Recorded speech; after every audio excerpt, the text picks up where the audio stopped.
Welcome back to the Speaking and Communicating podcast. I am your host, Roberta. If you are looking to improve your communication skills, both professionally and personally, this is the podcast you should be tuning into. And by the end of this episode, please remember to subscribe, give a rating, and a review.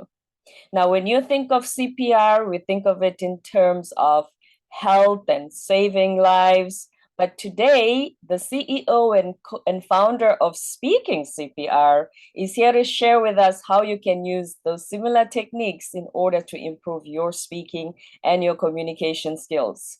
Michael Davis is a keynote speaker, trainer, and an author. Please help me welcome him to the show. Good morning, Michael. Good morning, Roberta. Great to talk with you.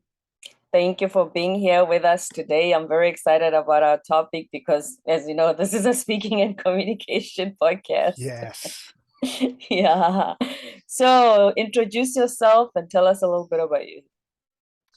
Well, my journey to becoming a speaker, author, and trainer about speaking skills started on a desk in first grade when I was humiliated in front of my class. And it had such an impact on me that it was affecting me well into my 30s. So much so that my boss threatened to fire me from my job because my speaking and communication skills were not good. And underneath it all was this ongoing fear that I would be humiliated again and again and again. So that fear of losing my job led me to down the path of groups like Toastmasters and the National Speakers Association. And it was there that I learned that everybody's had bad experiences speaking. So we've all been embarrassed. Same. Yeah, the fear of speaking is actually natural to human beings. Some people have even created a theory that it was a survival technique early in our human history. And the other thing is, speaking is a learnable skill. Who knew? I thought you were born with it or you weren't. A leader's born or made. Same with speaking. Yes. And it took me a long time to get the right kind of help because I'm a bit stubborn. And for the first 7 years after I even was threatened with my job, I thought, well, I'll figure this out. Just give me some books. As you had said in our talk earlier, give me a book and I'll learn how to swim. No. Doesn't work like that. One of my favorite lines is from a Hall of Fame speaker named Mike Rayburn. He said, the problem with being self-taught is that the teacher isn't very good. And how objective are you in evaluating yourself if you're the teacher and the student at the same time? That's a great question. And how can you teach yourself what you don't know? You can read it in a book, but until you've experienced it, it's really hard to teach it. So I'm getting all these lessons over time. And one of the goals I have as a coach and trainer is to compress time so that people don't have to take the years, literally a couple of decades that it took me to figure this out. You can shorten your learning process by teaching processes and tools that the best speakers and storytellers in the world use. So over time, I got involved with those organizations. And at one time, I noticed people started coming to me to ask for help with their speeches and stories. And I thought, that's interesting. Never expected that. And I realized I really love doing this. And I've reached the point where I thought, I like financial planning, but this communication, speaking, and storytelling feels like a calling to me. Right. And that's why I started this company extremely part-time in 2011. It was a couple hours on the weekend. And then over time, I'd add a few more hours and eventually got to the point where I was spending more time with this than financial planning. And I thought, I'm not being fair to my financial clients. I need to let that go, make the commitment, either do this or don't. And in 2018, I went full-time and haven't looked back. I was fortunate during the pandemic in that I had been doing online coaching for 2 to 3 years before the lockdown. So that really. So you were already accustomed to the system of doing things online. Yes. I spent 2020 teaching people how to look into a camera and not look down here or over there and be comfortable presenting with nobody in front of you. That's a very big one. Like I said, especially it's a whole different dynamic if you're looking at the screen versus if you were to stand on stage. So that requires its own resources and tools as well.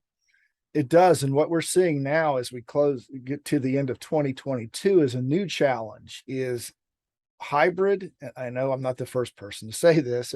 Hybrid is not going away. In fact, it will become the norm over time. It's too big of an opportunity for businesses to have global connection that they're going to ask speakers to speak to a live audience. I shouldn't say live, in-person audience and people on screen or on camera. So we need to be able to speak to both.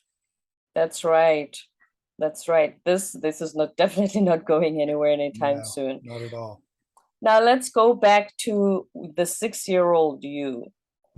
Were you asked to speak in front of the class? No, I'll take you back in time. Okay. I got in trouble one day for breaking a class rule, and my punishment was, well, as my teacher said, Michael, since you love getting so much attention, I'm going to let you stand on your desk during nap time so everyone can see you. So there we are a couple hours later. The lights are off in the classroom. You can hear the rain pelting the window. It's kind of chilly in the air. You can actually smell the cupcakes and the chocolate chip cookies for the party we're going to have later that day. But I'm not thinking about any of that, Roberta. All I can think about is my classmates who are taunting me silently. You know, they're doing you know, kids, they always find a way to have fun. Oh, they're awful. Not fun. I have kids. I love my kids, but kids can be awful. So anyway, they're doing this, and all I can think is, please let me get down. I just want to get down. I won't be bad again ever. I promise. Just let me get down. And this went on for 35 minutes. That's how long you were standing on the desk? And when my teacher said, you can get down now, I hope you've learned your lesson, I did. I said, I will never stand in front of people again. That was awful. And so for the next 25 years, I did not stand in front of a group for any reason unless my job told me to. It was like I was still chained to that desk. Like he was holding me back. And there were many regrets. I mean, there were opportunities I had for groups like joining the band in elementary school or drama club in high school, but I always knew in my subconscious that people would be in the audience and they'd laugh at me. Just being stirred at, having the spotlight on you, that from that moment changed everything. Yes. And it wasn't until my boss said to me, and I'm quoting him, he called me into his office one morning. He slid a stack of papers across the desk at me and said, look, these are evaluations from your last workshop. You know what? Don't bother reading these. I'll tell you, I'll sum it up for you. Your speaking skills are lousy and your stories suck. You are so boring.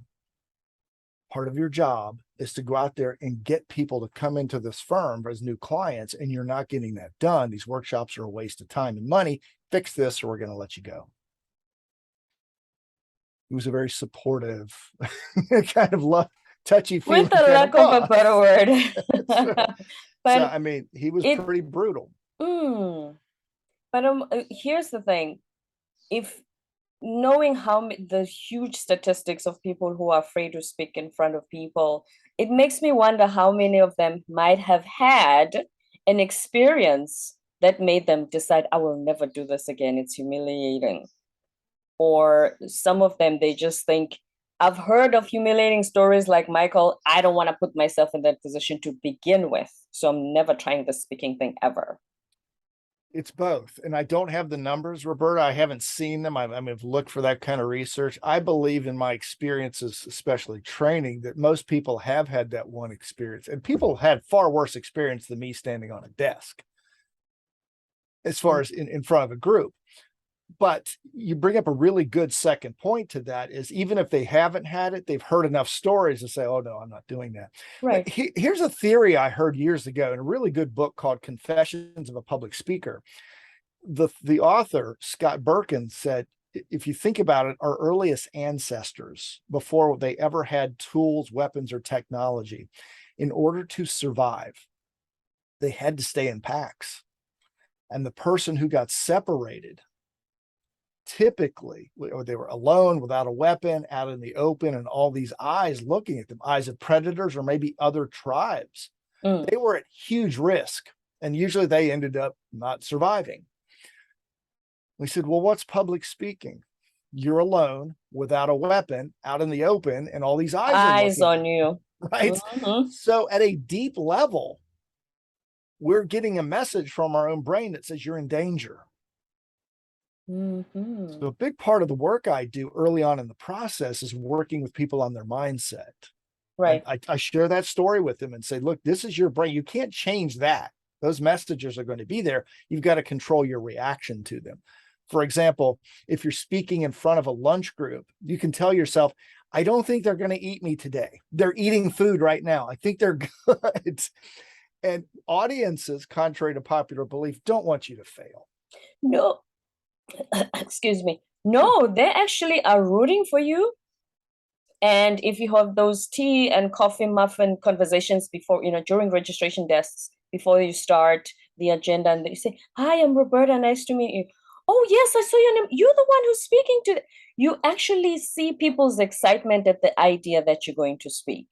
They are rooting for you. They want you to succeed. They are looking forward to hearing what you have to say. Yes. And there's a big reason for that. First of all, unless the speaker's an absolute jerk, you don't want them to fail. Secondly, and I work a lot with TEDx here in Cincinnati. And last year we had a TEDx event, TEDx Women, and I was working with 3 outstanding women. And they were all really nervous right before the event because they aren't professional speakers. So I sat them down and I said, you've got to understand something. Those 800 people that are going to see you tomorrow, they are in awe of you. And they all looked a little surprised. And I said, it's not because of your speech either. It's because you have the guts to even get up in front of the room.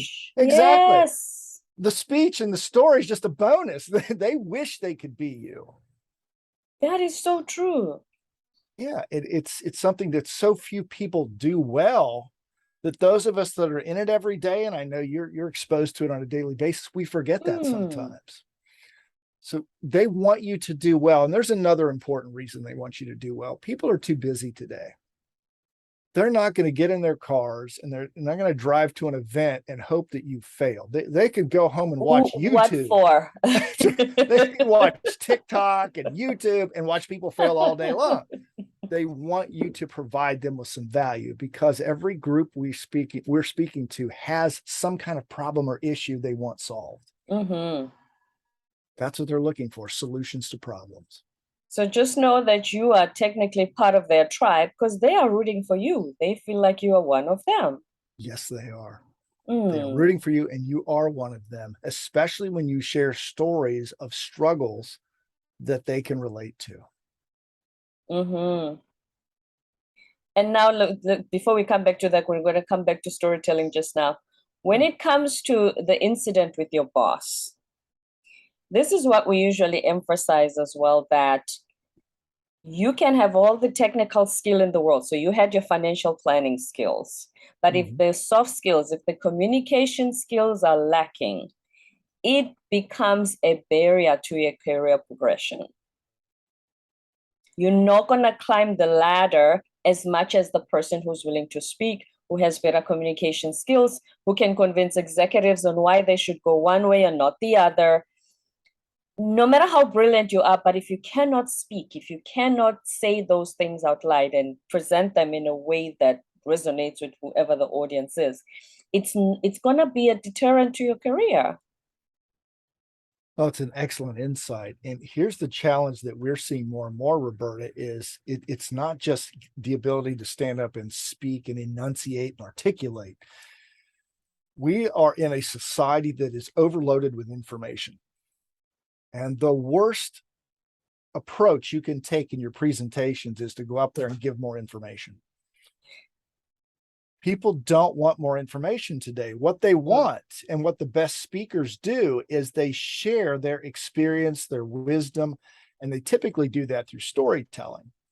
But you find your experience, your perspective, and give them that new, fresh look, and it will resonate with audiences. If you give them more information, you might as well just put it on a PDF and send it in an email.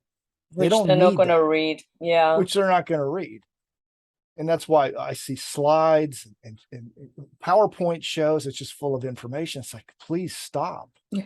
It's not It's resonant. worse when the slide is an entire novel and you read it word for word. People are going to read it. They know how to read. They're not going to look at you. They're even going to forget you in the room. That thing of writing the entire everything that you're going to say and just reading, well, they might as well read themselves. Yeah, that's a good insight. And it doesn't matter anymore which generation you're in. If you're a speaker, know this, that every time you use slides and you put you have a screen as part of your presentation, you're in competition with your own presentation on the screen. Oh, and good each one. of us, Say that again. You are in competition with the screen every time you present. Wow. And the reason for that is you and me and what you watching this or listening to this, you were raised on screens, right? My generation, it was TV. My oldest son's generation was computers. My stepson was a cell phone. We are screen junkies, right? Mm-hmm. And what was interesting, before the pandemic, we worked with some speakers at the World Championship of Public Speaking with Toastmasters. Yes, I'm a member since 2015. Okay, yeah. Sherry, you might remember Sherry Sue in 2018. She was one of the top three. She finished second in the world. She finished second. We were working with her the night before her big speech, and we told her, when you get to the main point in your talk, don't look at the audience, look at the camera in the back of the room. And she said, why? She said, because even though you are in front of them, watch where the people are looking. When there are two big screens on either side of you, people in the room are looking at the screens. I've seen because this the room is too big. Obviously, you're a little tiny piece of something right in the front, so they're not going to look at that. The screens are showing them a bigger size version of you. Yes. Here's what's interesting, Roberta. I watched this more than once, and I've seen the speakers standing 20 feet away from the audience, and people in the front rows are looking at the screens a lot of times. You're kidding. They do that too? They do both. It's almost like being on a virtual presentation where you're looking at the camera and sometimes you're looking at the screen, but we're so conditioned. Screen junkies. Yes, we are so conditioned as screen junkies to look up even when the person is 10 to 20 feet away from us. It just happens.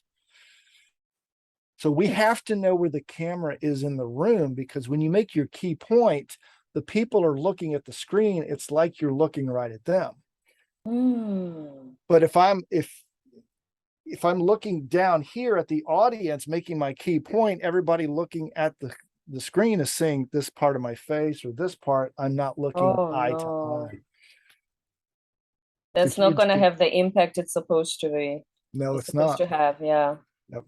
Got to know where that camera is at all times. Oh, that was a really good one. No wonder she came second. Well, amongst the messages, always really good. She was good. So now when it comes to storytelling, here's what a lot of people come to me and say. I don't have a story, or I don't have anything interesting in my life that could be a story to even talk to people about. Yes, I hear this a lot. What I really believe, and it took me years to figure this out, Roberta, what they're really saying to you is, Roberta, I don't have anything newsworthy. My story will never appear on the news of overcoming a major health issue, climbing the tallest mountain, swimming the English Channel, winning an Olympic gold. That's what they're really saying, because we've all been convinced that unless we have a great achievement that's on the news, nobody wants to hear us. And my question to anyone who thinks that is, if you have listened to the story or maybe watched a video or documentary of someone who's done something extraordinary, did that person share life insights and tips with you that have changed your perspective? And usually not as much as either you feel a little inadequate because you think there's no way I can climb Mount Everest, especially after explaining how hard it is and how long it took to prepare. Or you just think, yeah, that's a different VIP club. I'm not part of that. That's an excellent insight. And that's what most people walk away thinking. And they may not use these words, but, oh, you're special. I could never do that. It's entertaining. Yeah. Make no doubt, it's an entertaining, and there's always a little bit of suspense. But when we walk away, we forget about it and we go back to our day-to-day lives. Oh, we say it's inspiring, but does it really make us stand up and go do something in our lives if it inspired us to take action of some sort? No, it doesn't, because most of us are worried about, are we going to be able to pay the bills? My goodness, inflation has taken off. I'm having trouble balancing the bills with work time. And oh my gosh, I got to take care of my kids. My spouse and I are not spending enough time together, and my parents need help. That's what most of us are struggling with. And that's why our stories of day-to-day struggles are the ones that resonate most deeply. It's the story of balancing your life to make sure that you're giving people attention that want and deserve it, and also taking care of yourself, whether it's health issues, mental health issues, physical health issues. People want to know, how did you overcome that problem? And that's why stories can be a powerful tool.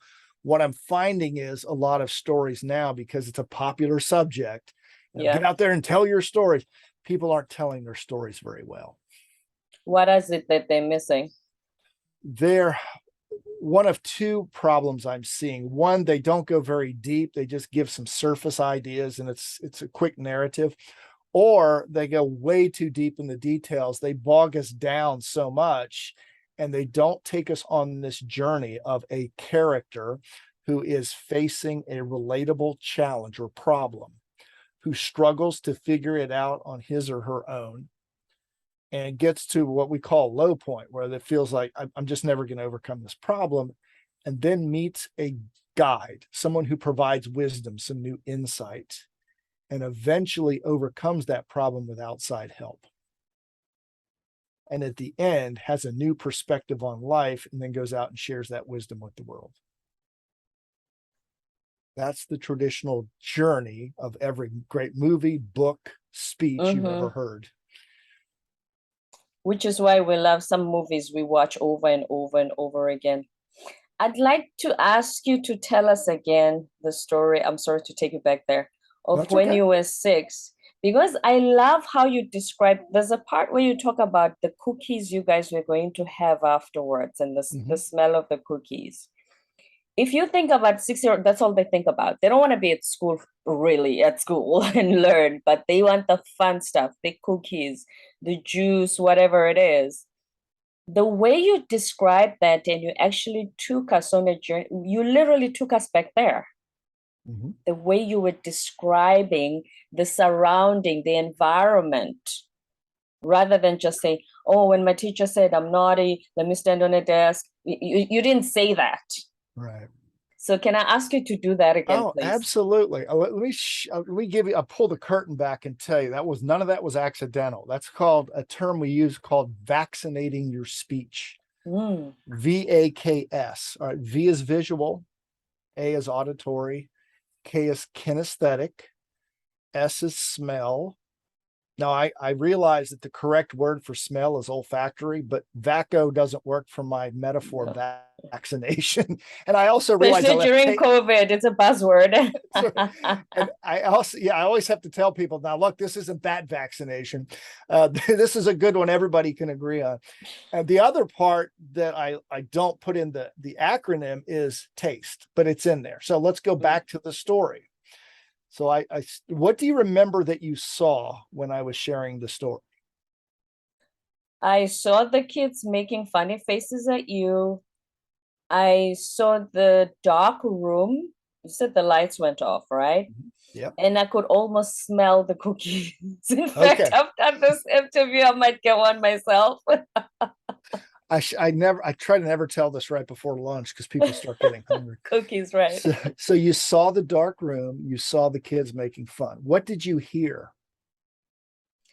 The teacher. If I picture the teacher, I picture someone with a low volume but unhappy voice. You know, when you feel like the kid has let you down, they didn't listen. When she said, Michael, because of what you did, you know that teacher voice? Yeah, that stern teacher voice. Yes, that's what I heard. Okay. Did you hear anything else? Did you describe the weather? Mm-hmm.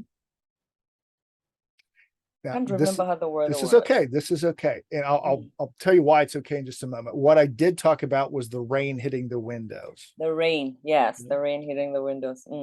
Kinesthetic. Did you feel anything? Not just emotionally, but did you physically feel anything? I felt the tension. Okay. Yeah, especially usually when if it's a rainy day, it might be a little dark outside, obviously. And you said the room was dark. And if everybody's sitting quietly, there's usually tension. And especially because they know what's going on. Yeah. And you standing on a desk, you have I feel like you have two kinds of kids. You have kids who are gonna make funny faces, like you said, but then you're gonna have the ones who who are, they call it secondhand embarrassment lately, who are embarrassed for you when they just look down in their books and they're thinking, oh my goodness, I'm so thankful I'm not Michael right now. That's exactly it. Exactly. So you feel that energy around the classroom, so to speak. Yes. You already said you tasted. Oh, I also mentioned that it was chilly in the room. You smelled the cookies. Did you taste anything? Did I taste anything? Yeah, I mean, the mentioning of the cookies did make me salivate a little. There you go. All right. Now let's talk about all that. Now, here's what I said. Now, if you're listening to this, notice how Roberta filled in some of the pieces about the tension in the room. Also, because whenever we speak, we're talking to all different types of people. Some are extremely visual. You jumped right on the visual. You actually created some things visually that I hadn't even mentioned. Some people like me are auditory. You didn't quite remember the rain hitting the window, but that's okay. You created your own picture. Auditory people will tell me, oh, I heard the rain. I heard the kids snickering at you. Others, when I say it was chilly in the air, they hop all over that and say, oh, I could feel the chill in the room. And because it was raining outside and you mentioned it was dark, I never mentioned it was dark because it was raining. You filled that in, and that's fine. I think I might have forgotten the weather, but it gave me the idea of a dark room because, like I said, usually when it's raining, it's dark. Oh, that's why I pictured a dark classroom. Yes. Now, here's the other part that I always tell people is if we don't want to over explain the scene, give people just enough and let your audience fill in the rest because, and we've just seen it demonstrated. Roberta, you were in that room with me, weren't you? Yeah. That's exactly it. So give one or two little details. I said it was the lights are off in the classroom. You can hear the rain pelting the window. There's a chill in the air. You can smell the chocolate chip cookies and the cupcakes for the party later that day, but I'm not thinking about any of that. All I can see are the faces of my classmates. That's it. I laid just enough, and then the audience is going to fill in the rest, and you want them to, because now they're part of your story. And then when they become part of your story, something interesting happens. Many times for a few seconds, they will leave your story and go back in time and think about something that happened to them. Similar. Yeah. Yes. As one of my friends says so eloquently, your story is about you, but it's for them. They just became emotionally hooked with you, and they're not going to be thinking about what's on their cell phone. They're not going to be thinking about what's coming up later today. This guy's bored. No, they're right there with you, and they want to know what happens. Right. That's what a well-told and well-structured story that ties in what I call vaccination ties into the emotions. There are 6 common emotions that storytellers or speakers, 6 common emotions all human beings have: happiness, anger, sadness, surprise, disgust, and fear. If you can tap into at least one of those and maybe more, you're going to connect with your audience. Because at the end of the day, the story is what ties to the emotional heartstrings. Yes. And that's why they remember it, even though they forget half the speech. They will forget 99% of the words you say. This is the great oxymoron of speaking and storytelling, is we work very hard to put the right words in place. Right. They're not going to remember the words. They're going to remember the pictures that our words created in their minds and some of the feelings. And if they remember that, they just might remember your main message and actually do something with it. So pictures and feelings. Yes. Our words, we have to craft them correctly to create the right pictures and feelings in our audience. And then we've made a difference. Yes. That if that's not the lesson today, I don't know what is. That is very true. Yes. Because as they say, the brain thinks in pictures. It doesn't think in, when you think of university lectures, which are necessary, especially for some skills, but it doesn't think in words. So just giving this entire 45-page thesis on something when you could be having pictures and graphs and tables and statistics, whatever it is, just give a pictorial depiction of what it is you're talking about versus just explaining in words. And like I said, a 45-minute thesis. I used to teach English in South Korea the past decade. Okay. And especially when you teach people who don't speak the language, pictures are your best friend.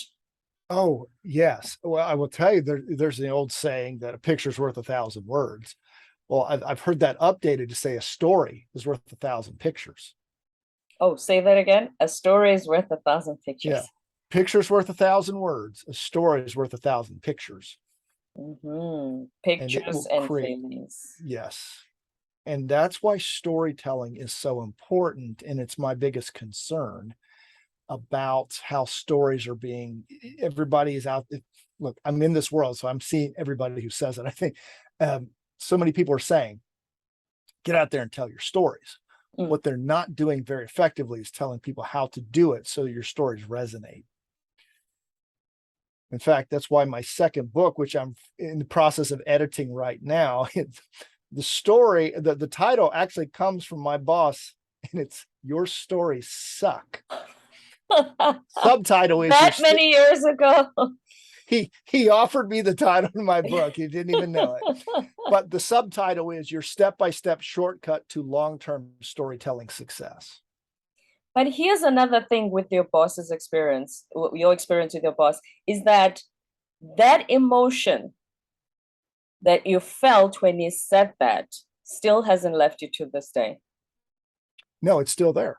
But it's a positive. I look at it as he did me a favor. My first grade teacher did me a favor, because who knows? Didn't feel like it then. Yeah. No, it never does at the time. And this is where storytelling becomes powerful, is if you can process those emotions and not get emotional about the incident, but still feel those feelings, but not let those emotions rule you. And you can see the positive. That's where the lesson comes in. Every failure that we have can be a lesson for audiences. If we've emotionally processed it, put it in its place and say, here's the benefit from it. Mm-hmm. I don't know. That's where your story is going to come from. You're not going to think, oh, I'm too boring and too normal to even have a story. You've had failures somewhere in your life. Start creating a failure file, right? Where have I failed in my life? We've all got those.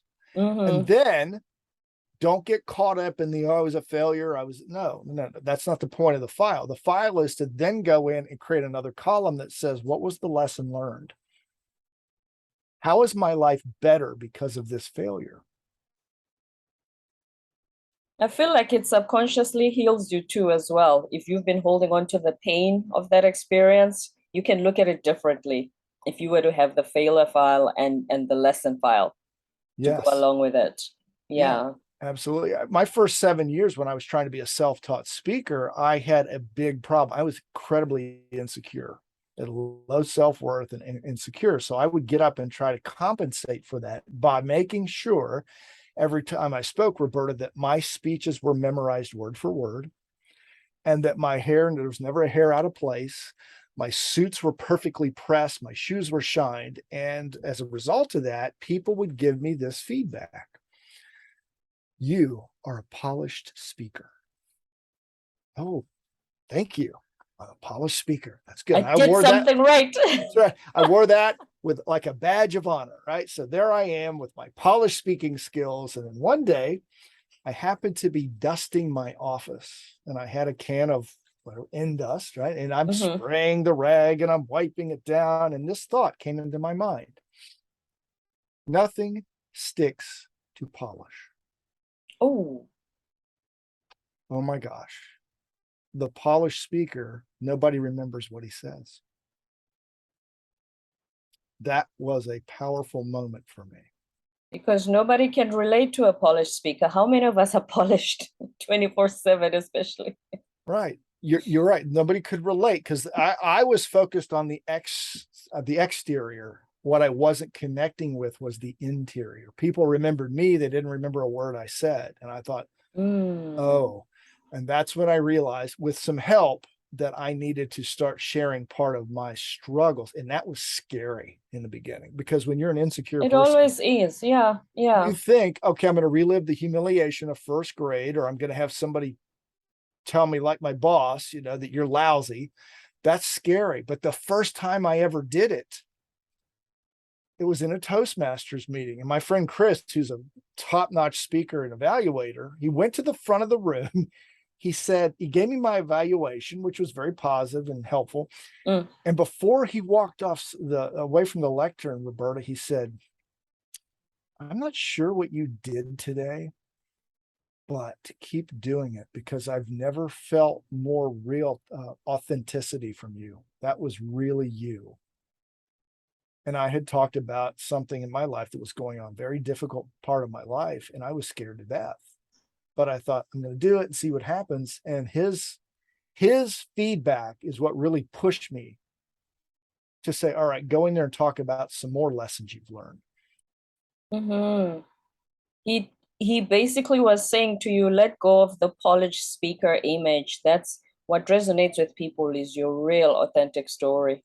Yes. The mass. Exactly. Most people believe that we want to hear all about success. No, we don't. We want to hear about your human journey.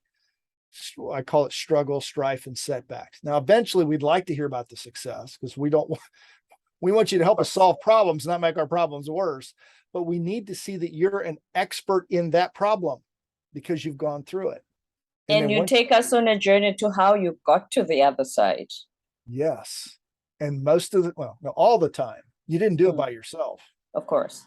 Whenever I talk with somebody, I said, well, how did you overcome that problem? Well, it was just me.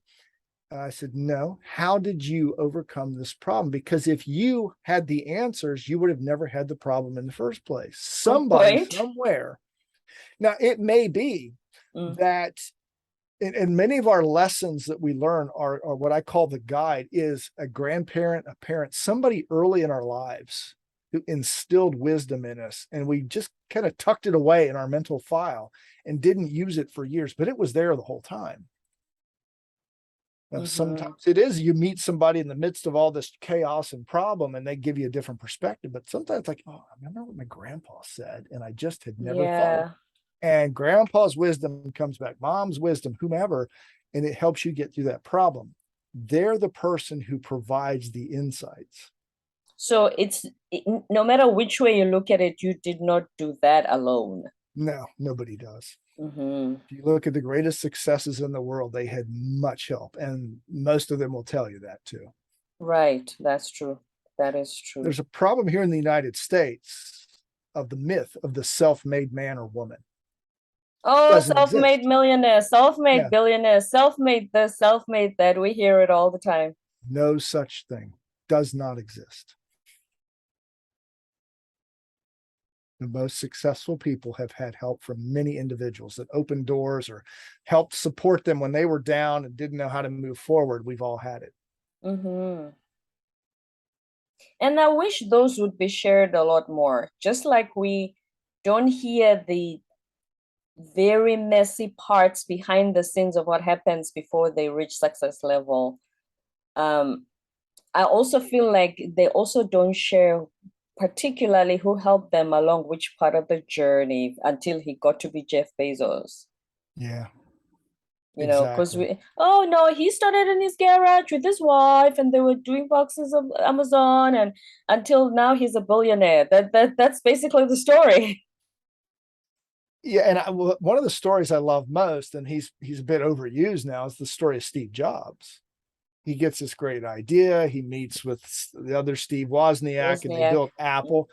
And then he gets forced out of the kingdom, so to speak. He's fired because he's a From a total jerk. company he founded. Yes, that he started. And then it's a resurrection story.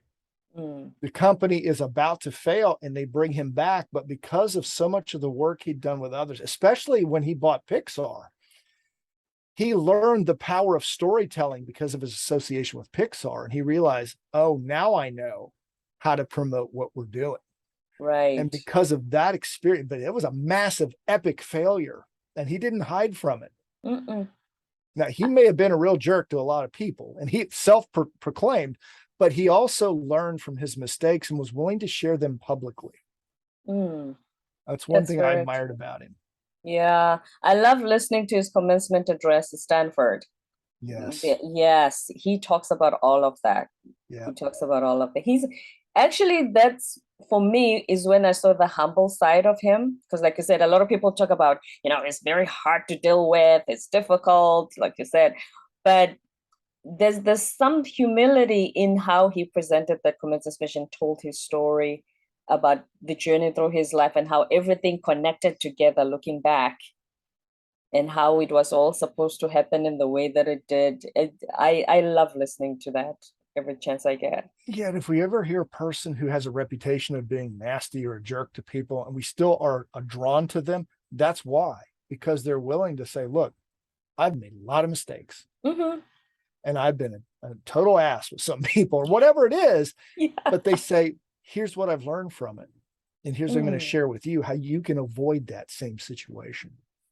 That's very true. Yeah. Now tell us about your books, Michael, before you go. Well, I mentioned the one that's being written. It'll be available later this year, early next year. And the first one was called The Book on Storytelling. It's a reference guide to 52 insights about storytelling, but it also gives you links to other, I think, valuable books out there. But you can't go deep enough into this topic. Of course, I'm biased because that's what I do all day. And I just love the art of storytelling. I think communication and communication errors are the biggest root, is the root of all problems. Miscommunication and expectations. If they're not clear, we have all kinds of issues with people. If we could just all sit down and clear up miscommunications and expectations, the world will be a lot less stressed. And not just at work. Look how in our personal relationships, that's all falling apart because of that. Yeah, and I think personal relationships is even worse because we shortcut communication because we know our spouses, our children, our parents, our friends so well that we shortcut communication. We make lots of expectations and run what they say through our filters. And it just, if we would slow the process down and get clarity on what people are saying, we feel so much better. Very true. Words of wisdom from Michael Davis, the CEO and founder of Speaking CPR, trainer and author. Michael, thank you so much for sharing your time with us today. Thank you, Roberta. This is fun. This has been wonderful indeed. And before you go, where can we find you on social media to continue the conversation? You can reach me. I have a pretty strong LinkedIn presence. So you can reach out to me. It's Michael Davis, Speaking CPR. Or if you have any questions, you can contact me, mike@speakingcpr.com. Okay, so the email and the LinkedIn profile. I'll put that on the show notes. Thank you very much, Michael. Have a wonderful day. Thanks, Roberta. Bye.